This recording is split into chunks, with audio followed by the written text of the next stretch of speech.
What's up guys, this is Sid and welcome to your 6th Python tutorial. In this tutorial we're going to be talking about loops.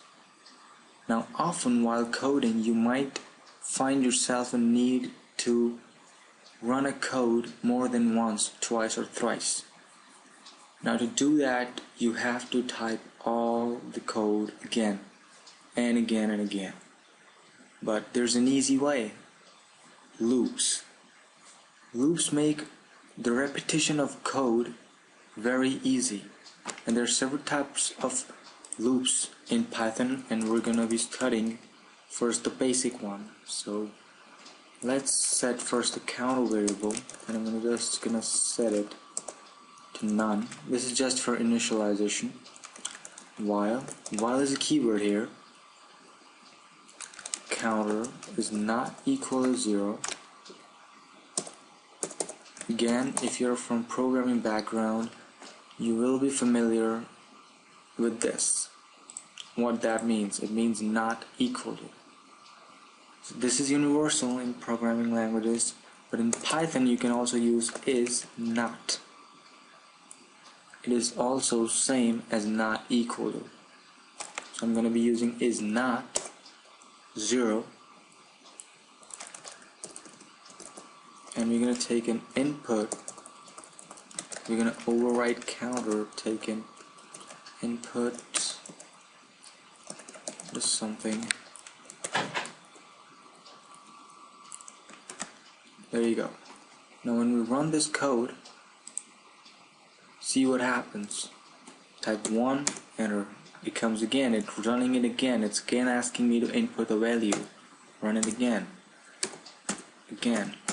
and this continues until and unless I hit the termination condition, which is 0. I enter and it terminates.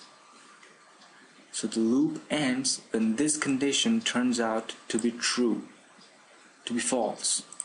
Sorry. Now what is this? While counter is not 0. Let's turn this like this again. While counter is not equal to 0. What does that mean? It means that this expression is true only when the value of counter is not equal to 0. For every other value, this expression is true. And this expression has to return a boolean, either true or false. Watch what happens when I put an assignment here. Run it and we get a syntax error. Because this is not returning something, it's just assigning 0 to counter. We need a boolean expression which returns a boolean. So this condition is going to return true if counter is not equal to 0 and false if it is.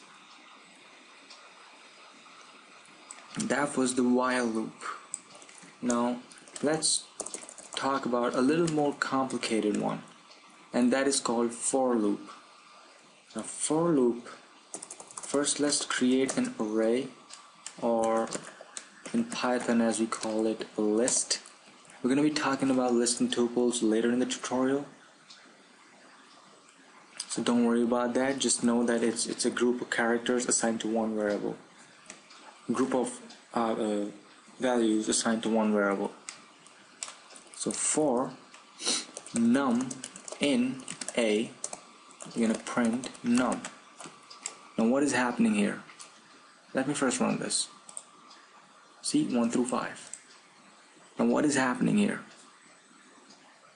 This statement for num, that is every value in a.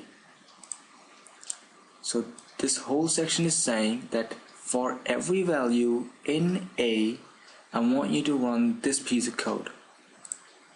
So 1, 2, 3, 4, 5. There are 5 values in a. So it's going to run this code 5 times, and all we are doing is printing out the value. So it's going to be 1, 2, 3, 4, 5. It ran the loop 5 times. I can put my name here if I want to print it 5 times. When I run it, it prints it 5 times. So 5 times it's going to go through and print this. This is what the statement is saying. For every value in A, I want you to print, I want you to do whatever is inside this code. I can do anything I want here. Let's just put num, comma here. It's just concatenation of two things, printing two of them together, not exactly concatenating. Run it and see, 1 set, 2 set, 3 set, 4 set, 5 set. That's pretty interesting, because we can have anything we want here and it's gonna do it. Watch. Now there's another way of using this. If we didn't have this and we wanted to just print name, Sid, for 5 times, say. So what are we gonna do? We're gonna do range. We're gonna go from 1 through 6. Now why did I go through 1 through 6?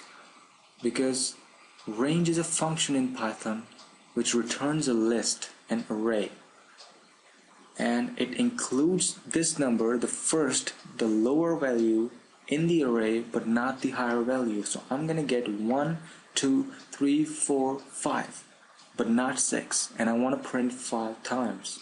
So when I run it, it prints Sid 5 times. So that was about loops in Python. I hope you learned something from this video. Thank you for watching. Please subscribe.